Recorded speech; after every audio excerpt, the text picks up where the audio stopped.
El viejo de la estación. Autor Mario Bani. Viejo, ¿me vende un pasaje?, pidió el niño. ¿Y para dónde quiere ir?, respondió el anciano. No sé, para cualquier parte, dijo el niño. El viejo, sentado en la silla de totora, con las manos apoyadas en las rodillas, miró hacia uno y otro lado del andén. En ninguna parte hay mucho que ver, dijo entonces. Era el juego que hacían el niño y el viejo cada mañana en la antigua y abandonada estación de ferrocarril. Hace ya varios años que el tren no se detenía y los que pasaban una o dos veces por semana eran convoyes transportando material desde el norte hacia los puertos de la zona central, pero no paraban como antes. El anciano vivía en una pieza contigua a la estación. Alguna vez trabajó para la empresa de ferrocarril, pero ya hace muchos años.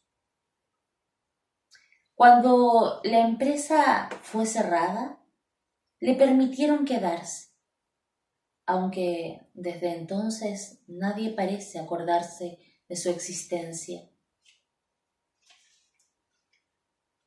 La última vez que vino alguien de la empresa fue hace 2 años, cuando un oficinista de Coquimbo bajó del tren y recorrió el recinto tomando nota de las existencias, o más bien de las inexistencias, porque gran parte del material había gradualmente desaparecido a manos de la gente que se lo llevaba durante la noche.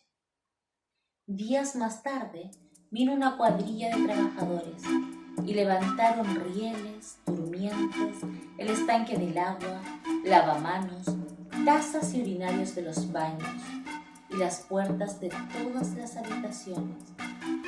Incluso arrancaron las llaves del agua, dejando las cañerías desnudas al aire como muñones de brazos clamando al cielo.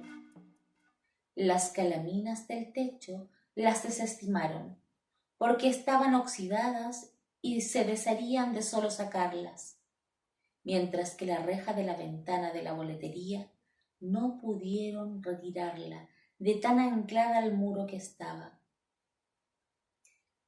Y el viejo cada mañana entraba en la boletería, se ponía el gorro de jefe de estación y de pie ante la reja de la ventana que daba al andén, preguntaba en voz alta a un pasajero imaginario: ¿Para dónde el pasaje esta vez, señor? Luego volvía a cerrar, colgaba del clavo la gorra y arrastrando la silla de totora salía con paso cansado para sentarse en el andén, a la sombra durante los meses del verano y al sol para calentar los huesos durante el invierno. Un día, al hacer la pregunta ritual de costumbre, se sorprendió de encontrar al niño delante de la reja de la boletería. Era un niño piernilargo, de cabello rubio y rebelde, y unos ojos verdes como 2 uvas recién desollejadas. ¿Para dónde vas a querer los pasajes, niño?, preguntó. El niño lo miró asustado. Parecía que en cualquier momento se pondría a llorar. Después se encogió de hombros. No sé, para cualquier parte, para donde esté la felicidad, agregó. El viejo se rió. ¿Y para dónde queda eso? ¿Para el norte o para el sur? El niño volvió a encogerse de hombros. El viejo olvidó sacarse la gorra, salió de la boletería y con la silla a rastra buscó la sombra del andén. Después se sentó apoyando el respaldo en el muro, las patas delanteras suspendidas en el aire. Miró a uno y otro lado, luego al niño que lo había seguido. ¿Sabes? Alguna vez leí en alguna parte que la felicidad está donde tú quieres. Cuando tenía tu edad, Venía a la estación a mirar pasar los trenes, dijo el anciano.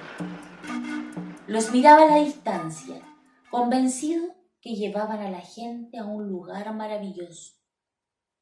Cuando a veces uno se detenía, me acercaba a curiosear entre los vagones, a ayudar a cargar el agua, las maletas y a conversar con los conductores.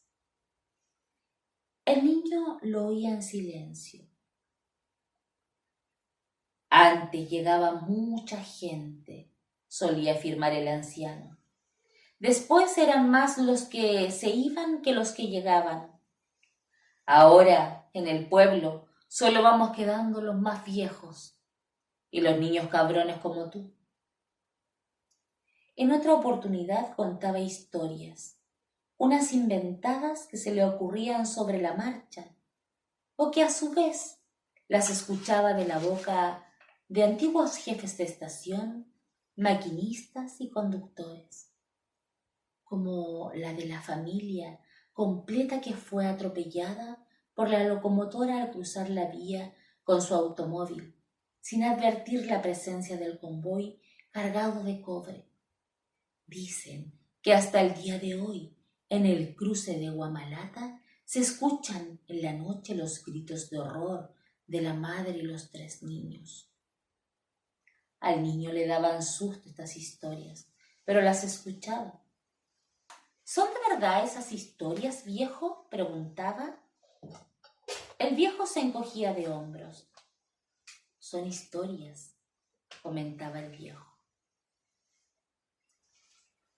El niño volvía cada mañana para conversar, los dos solos sentados al sol o a la sombra. A la distancia, hacia el bajo, se veían las casas del pueblo, los huertos con paltos y perales, más apartada las 2 torres de la iglesia, y hacia el norte las aspas de un molino se movían perezosamente con el viento. Y el viejo y el niño conversaban. Ni siquiera sabían cómo se llamaban uno y otro, solamente el viejo y niño. A veces, cuando el niño llegaba más tarde, encontraba al viejo durmiendo en su silla. Una vez, mientras el viejo dormía, una lágrima rodó por la comisura de su ojo. Después despertó entristecido. ¿Qué le pasa, viejo?, preguntó el niño. ¿Por qué está llorando? El viejo demoró en responder. ¿Sabes? Soñaba que el tren pasaba de nuevo. Se detenía en la estación para dejar a decenas de pasajeros y el pueblo se volvía a llenar de gente. Jóvenes, mujeres, niños que iban y venían. Paró de hablar. Y entonces, dijo el niño, el viejo se limpió las lágrimas de un manotazo. Cuando desperté me di cuenta que no era cierto, por eso lloraba. El viento agitaba las copas de los pimientos que habían al otro lado de las vías. Durante unos minutos solo se escuchó el sonido del viento y de la calamina suelta que golpeaba en la derruida bodega al otro lado de los rieles. La culpa de todo la tuvo el puente fiscal. Desde que fue destruido para vadear el río Huatulame, la gente prefería el transporte carretero para ir y venir desde la ciudad. Así fue languideciendo el movimiento de trenes hasta agotarse por completo. La culpa de todo la tuvo el puente, dijo la anciana. El niño miró en silencio hacia el río, donde se veía un trozo del puente entre los sauces. Mi papá construyó el puente, dijo el niño. El viejo lo sabía. El padre del niño había sido un joven capataz que llegó al pueblo con la empresa contratista encargada de los trabajos de construcción del puente nuevo. Un día de mucho calor, bajó al pueblo y entró en la fuente de soda. ¿Me da una Coca-Cola?, pidió a la muchacha que atendía. ¿Me da una Coca-Cola, por favor? La muchacha nunca había visto unos ojos tan verdes en un rostro tan atractivo y se enamoró de inmediato. Él no se enamoró, pero la muchacha no se veía mal y él estaba lejos, solo, sin su familia. Desde entonces bajó al pueblo todos los fines de semana para visitarla. En enero, 9 meses después, nació el niño.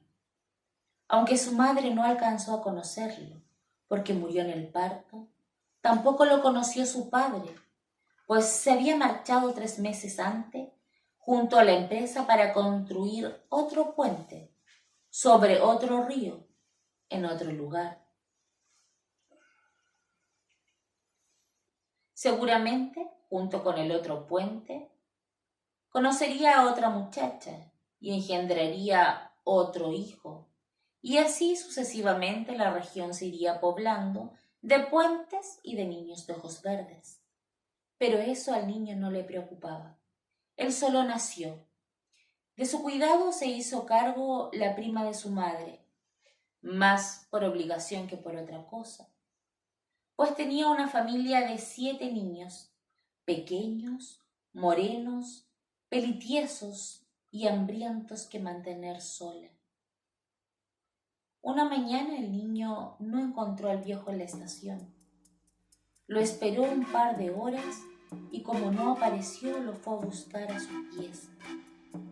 Estaba desierta. En ella solo había un catre de metal, con un colchón de paja y una frazada sucia y remendada. Completaban el amoblado una banca de madera y una mesa hecha de tablas de cajón de manzana. En el muro, una reproducción del corazón de Jesús y la Virgen de Andacollo, y la foto del presidente Pedro Aguirre Cerda, recortada de la antigua revista Vea. Debajo de la cama, una basenica de loza saltada. El niño cerró cuidadosamente la puerta y volvió al pueblo. Fue hasta la iglesia y golpeó fuerte la puerta de la casa parroquial. Salió a abrir el mismo cura. «¡Padre! ¿Ha visto al viejo?», gritó al oído del anciano, que era alemán y sordo. «Se lo llevaron esta mañana a la ciudad», respondió el cura. «Se puso enfermo y se lo llevaron». El niño regresó por donde había venido y se sentó en el borde del andén, con los pies colgando, sin saber qué hacer. Volvió todos los días, pero el viejo no apareció más. Una mañana el niño llegó hasta el lugar. Se sentó como era habitual en el borde del andén. Parecía triste y desorientado. Finalmente se puso de pie y con paso resuelto fue hacia la boletería. Después de descolgar la vieja gorra del clavo, abrió la ventana y miró hacia afuera. «¿Para dónde va a querer los pasajes esta vez el señor?», dijo con voz grave a un pasajero imaginario. Esperó unos momentos. Después cerró la reja y arrastró la silla de totora. Fue a sentarse a la sombra del andén, la gorra sobre sus ojos. Miró hacia ambos lados. Luego probó lanzar un chorro de saliva hacia la vía. No alcanzó el medio metro. «¡Carajos!», dijo, enjuagándose la saliva del mentón. El viento azotaba la calamina suelta de la bodega al otro lado del andén. «La felicidad está donde uno quiera que esté», dijo el niño.